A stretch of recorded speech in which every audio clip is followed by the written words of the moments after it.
আসসালামু আলাইকুম। আজকে আমি আপনাদের সঙ্গে শেয়ার করব কিভাবে ঘরোয়া উপকরণ দিয়ে বেসিন পরিষ্কার করা যায় সেটাই। একদিন পর বেসিন পরিষ্কার করলে এরকম আমার ময়লা হয়ে যায়, কারণ পানির মধ্যে অনেক আয়রন। প্রতিদিনই পরিষ্কার করতে লাগে।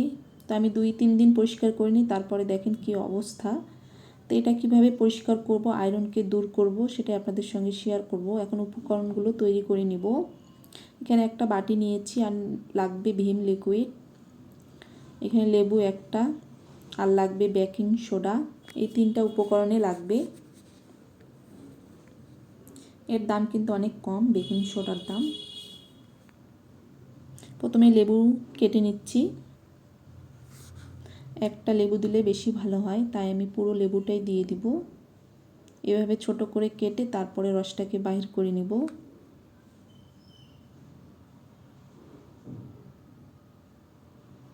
কেটে নেওয়া হয়ে গেছে, এখন রস বাইর করে নিব এভাবে চিপে চিপে। চিপিয়ে চিপিয়ে রস বের করে নিলাম সবগুলোরই। এরপর এখানে দিয়ে দিব বেকিং সোডা 1 চামচ পরিমাণ।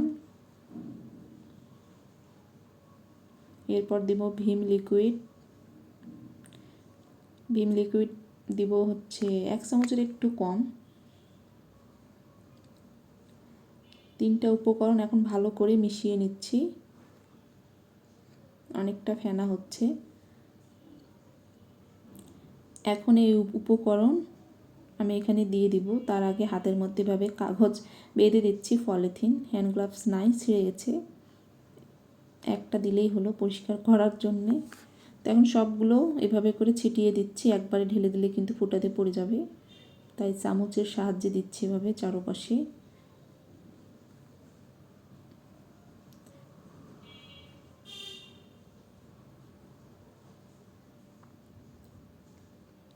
সবগুলোই দেওয়া হয়ে গেছে। এখন এটা পরিষ্কার করতে হবে এভাবে গুনার মাজুনি দিয়ে। গুনার মাজুনি ছাড়া কিন্তু হবে না, অবশ্যই গুনার মাজুনি লাগবে। এখন চারপাশে এভাবে ঘষিয়ে ঘষিয়ে মিশিয়ে নিচ্ছি। চারপাশে এভাবে করে দিতে হবে। চারপাশে দেওয়ার পর অবশ্যই 10 মিনিট ওয়েট করতে হবে। সঙ্গে সঙ্গে কিন্তু ময়লাটা তত ভালো হয় উঠবে না। কিন্তু আমার কাছে সময় নাই, খুবই কম, যেহেতু ছোট বাবু আছে, তাই আমি একবারে সঙ্গে সঙ্গে পরিষ্কার করে নিচ্ছি। তবে আপনারা 10 মিনিট রাখবেন, তাহলে কিন্তু অনেক ভালোভাবে পরিষ্কার হবে, সব ময়লাগুলো উঠে যাবে। তো সব জায়গাগুলো ভালো করে পরিষ্কার করে নিচ্ছি।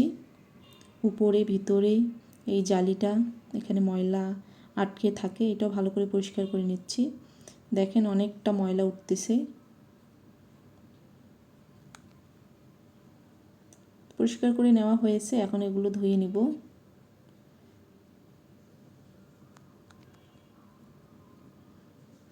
কতটা ময়লা ছিল দেখেন এখন কেমন হয়েছে। যদি 10 মিনিট রাখতাম তাহলে কিন্তু আরও চকচকে হইতো।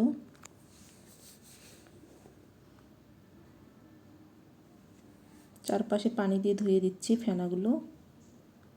এরপরে দেখেন বেসিনটা একদমই চকচকে হয়ে গেছে।